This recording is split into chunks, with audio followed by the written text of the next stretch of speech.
Hey, this is Perry, and welcome to What Would Perry Do? Thanks for joining me. Got a great question today from Jason, who's asking about when is the right time to bring in some support for small business. Let's check it out. Hi, Perry. It's Jason here. Thanks so much for answering my question today. So, my question has to do with when is the right time to hire somebody to support you in your business? Right. So, I co own and own a few different businesses. One of them is a consultancy. So, it's just myself at the moment working as a coaching consultant.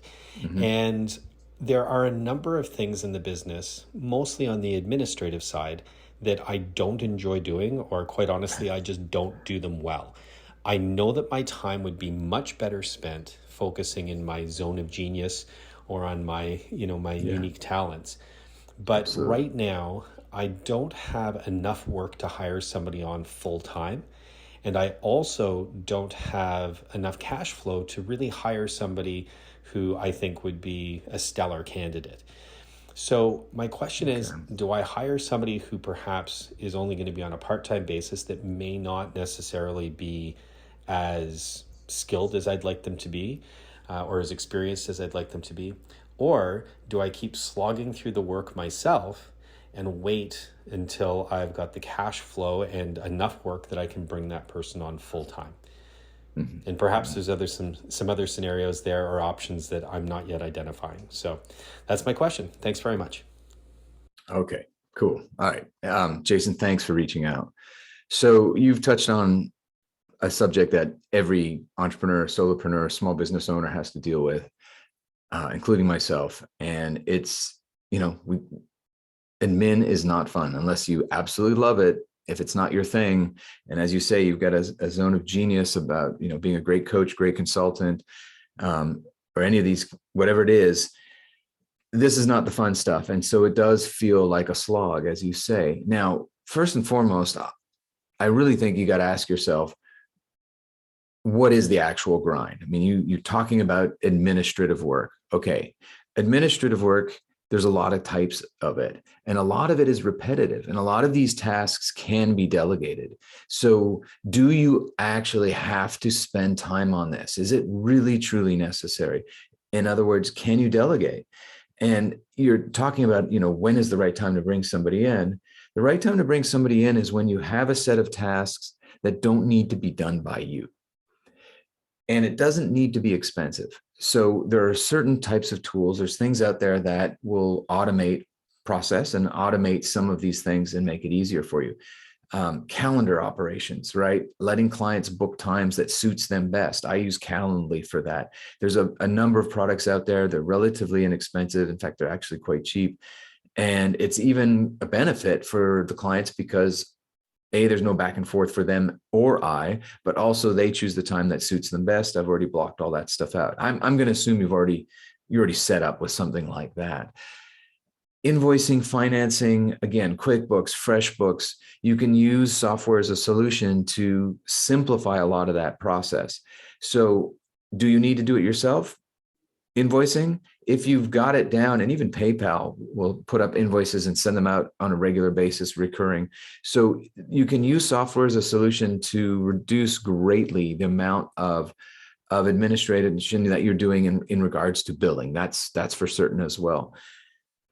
Other tasks, other administrative tasks. Is it communications? Is it, that lead up to getting a new client on board or getting them information? If it's communication based, if it's the kind of stuff that you write, you can write once and repeat, rinse and repeat of any kind, and doesn't need a lot of interpretation, then a virtual assistant can be actually quite inexpensive and really effective at handling these, once again, these repetitive tasks or ones that don't require any particular insight into your expertise.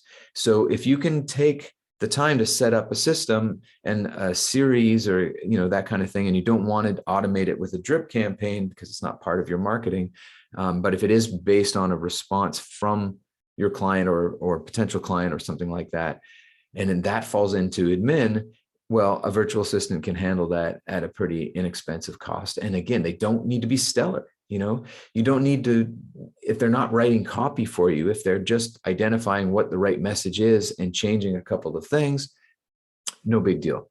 Now, I understand also if you want to keep it super personalized, if you want to do it different every time, okay, well, then that's a choice about the way in which you deliver your product and your brand and your service, which I totally respect. In which case, yes, then that's stuff that you don't delegate.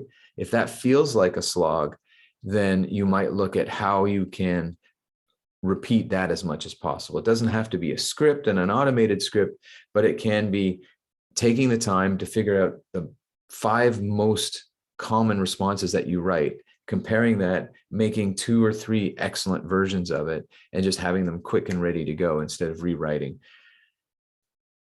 Again, what is the grind? Is it necessary? And then another question is, what is your budget? For some people, that might be next to nothing. For other people, that might be several $100s a month. That might be several $1,000s a month. So depending on the size of your practice, you might be able to afford more than you think. So take a look around. There's business managers out there. There's programs for coaches. There's these software as a solution programs for coaches. Ask somebody that you know who's doing a great job, that you like what they do. Talk to some other coaches and consultants and ask them about their systems, find out how much they're paying for it, and really try to get a sense of what the cost really is. So again, you can quantify it and see what you want to aim towards. Now, here's some other thoughts that kind of get away from the admin stuff. Taxes. This is part of administration. If you're using a QuickBooks or a FreshBooks or a product like that, then it integrates really well with taxation and it can save you a lot of hassle. Are you monthly submitting your value-added tax to the government? Is that part of the admin tasks that you're doing? If so, then can you go from monthly to quarterly and just do it every quarter? And then just get that out of the way in a few hours once a quarter. Can you bring in a good bookkeeper? This is what I do. A bookkeeper I bring in on a quarterly basis and does those submissions for me. I'm not doing enough volume to need to do this every week or even every month. So I can put that off for every 3 months.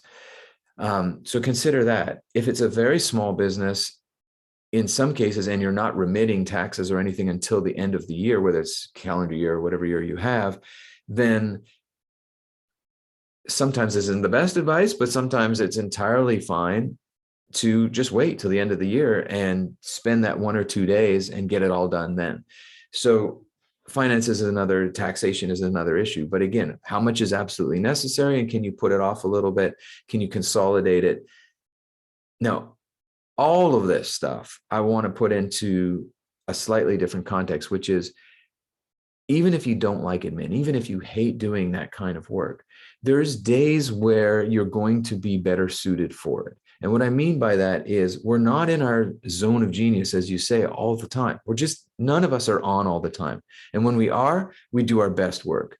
But when we're not, it means that we're still capable of engaging. And in fact, admin type of work for me in particular is best when I'm off. So I wait for those days where I'm not going to get anything brilliant done, but it's a great day for me to clean up my desktop. And it's a great day for me to do some of those admin tasks that aren't necessarily urgent, that can wait, because that's all I really got the energy for. So pay attention to your own energy cycle and where you're at. And like I said, those days where you're off, those are the days to get some of these tasks done. And when you're on, let it go and be in your zone of genius and do your best work.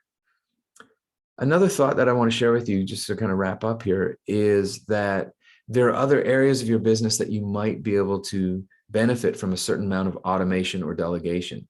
The marketing stuff, there's lots of tools out there for marketing. I personally don't like the funnel systems. I don't want to be an internet marketer, but they can work, and they can work really well for certain kinds of businesses. So my point here is that by taking advantage of these kinds of things, it might give you more time so that the admin feels less stressful because you have a little more space. So are there marketing tools there that you might consider? I don't do internet marketing. What I do is I focus on referrals, because that's how my business works. And so I do the kinds of activities that I enjoy for the kind of people that I want to remind that I'm good at this. And then I stay top of mind with them. So think about the kinds of marketing activity you're doing. And is this creating admin work? Is this creating stress for you as well? Because you don't like the tasks associated with it when you could be doing marketing activity that's actually really fun for you. Like this, I'm doing this little Q&A because it's fun for me. I love to answer questions. I want to engage with people that I like. And I like the challenge of having to think about it, whatever their questions are, whatever your question is, just like right now. And so for me, this is a great little exercise that I can use to help market myself just by sharing it with people I already know, so that they are reminded that, hey, I'm somebody to ask these kinds of things. I'm good at this. And then when it's time for referral, they'll hopefully think of me. So not your traditional marketing campaign, as it were, but it works great for the kind of business that I run. So maybe there's something there for you to consider. And again, right, reduce the type of activities and some of the administrative activities that you don't really like. Onboarding, when you've got new clients, you can do these sometimes as a group. I work mostly one-on-one with my clients, but I do often do sessions or group sessions or mastermind sessions where I bring together clients who aren't necessarily going to work together, I'm going to work together with, but that initial onboarding can be really effective. It allows me to present to a number of people at once, obviously, and be more efficient, but it has the benefit of social proof and peer mentorship. And so again, there can be ways of taking advantage of group work and bringing people together for certain parts or certain types of what you're going to do with them at certain times, which can really benefit. And then again, reduce the amount of administration and back and forth and that kind of thing.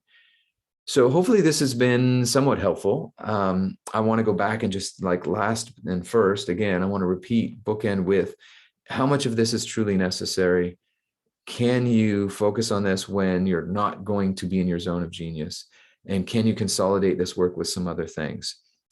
I hope that helps, Jason. Thanks for your question. And hey, if you've got a question about your life and business, hit me up, hit me on the socials, send me your question. I can't wait to hear from you, and let's engage.